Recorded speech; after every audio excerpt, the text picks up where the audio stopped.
Billy, I don't even know if we. So I'll start here. There's kind of an unwritten code in basketball. You know, when there's under 24 seconds to shoot, obviously DeMar took exception to that. What's your perspective on that? And were you bothered by Siakam taking that shot? Yeah, obviously, I know Darko really well, right? But I also think, too, it's like an NBA thing from the standpoint of it's a tournament. How much you win by matters. And that was the explanation I got. For me, I've never really, you know, the sportsmanship stuff you're talking about, you know, I think everybody tries to follow that, right? But I always feel like I never try to worry about anybody else's team, what the players or the coach do. We got to do what we need to do. Generally speaking, that's it. But I think, I don't know what the point total was, but the NBA has set it up where points and margin of victories matter. And those guys are, you know, trying to score as many points as they can. I get it. You know, we got to play. I'm not so sure our guys or DeMar, anybody was thinking about that probably.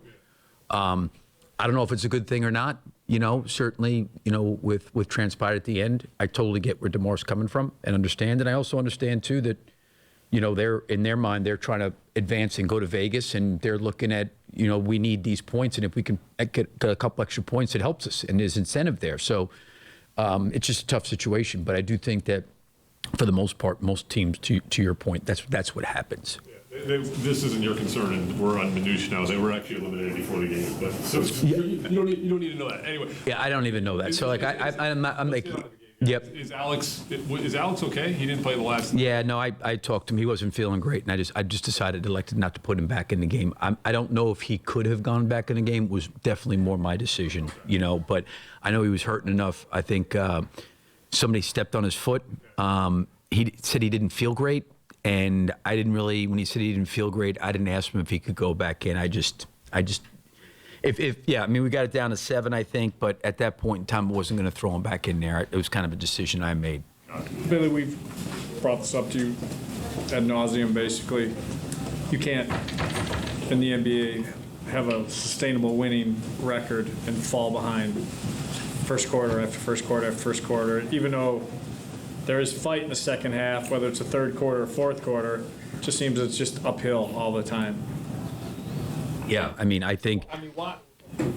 I know you guys have said and done everything film-wise, but I mean, are you to the point now where, hey, they got to figure this out? We've given them all the tools we can. I mean, they at some point have to get over this hurdle. Yeah, I mean, one is I think we're all in this together, right? So we've got to help one another. Tonight, I actually thought we were kind of in a good spot. The thing that was disappointing to me tonight was they were 17 for 17 at the rim in the first half and 18 for 22 in the paint. Like, we got to be there to help one another. Like, we got to be there to help one another. I actually, you know, we made some shots. You know, I think we could have had a much better offensive quarter than we did in the first quarter. I think DeMar missed 2 free throws, would have given us 50 for the half, which is not a great number, right? But I liked what we were doing, but I just thought our defense, just our ability with the size of their team, we had no rim protection, nobody meeting anybody at the line. There was not enough physicality at the basket. And when a team goes 17 for 17 at the rim, I mean, that's a lot of points. And we're going to have to be able to, against a team like this, get stops to be able to get out and run. And that's, I think, what happened in the second half. Is we got stops and we were able to get out and transition a little bit more. But yeah, I mean, I thought it was the defense tonight. You know, I think prior to that, the shooting was like really, really, really. Tonight, I really thought it was the defense, and we got to collectively all together be in there to help each other. You know, and I know it sounds like the same old, same old. I mean, I'm just trying to tell you what I'm seeing and what we've discussed and tried to talk about, and what we tried to get corrected at halftime. We talked about the defense and the rotation specifically in Oklahoma. Do you think it's a communication issue? I mean, where is kind of that disconnect in terms of guys rotating and helping, especially at the rim? I think we've got to be more. We have got to put our body in place. Like, there's no getting around it. You have to put your body in place. I think we've got to try to, as much as we can, take some more charges. You know, against a big team, we may not have the verticality to go up and contest all the time in certain positions, but we can be there early to have a body in front of players coming downhill. I think we've got to be much better. I think there's times we need to be pulled in, and we're got to understand the ball scores. Not your man, the ball does. We got to be pulled in, and we got to help each other. I would say the things that made us really good defensively last year, we're not at the level of protecting the rim, I think, like we did. And listen, if you look at the numbers, they shot, I think, 30 or 31% in the first half from three. So it wasn't like getting killed from three. We got killed at the basket, and that's everybody's got to get in there and rim protect. And I thought we started the game against Oklahoma City. That was an issue where we've got to be in there. We've got to help each other, and then we're going to have to build back out and contest as best we can. Our contest rate's been pretty good. I don't know what it was tonight. But it's not the rotation part, in my opinion. It's us being in there that we're meeting somebody early, and too much the lane was open and they were just coming downhill. Not so much on drives, but even rebounding in the second half. I thought the rebounding hurt us, and but we got to be there for each other. That's for our team. We have to do that. This is going to be the last one. Go ahead. Thank you.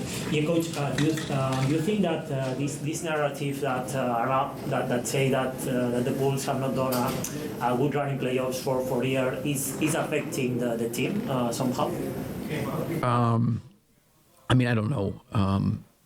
I think that the only ones that are going to pull ourselves out of this is ourselves, and I think there needs to be, we've got to get desperate, and that's really what it comes down to.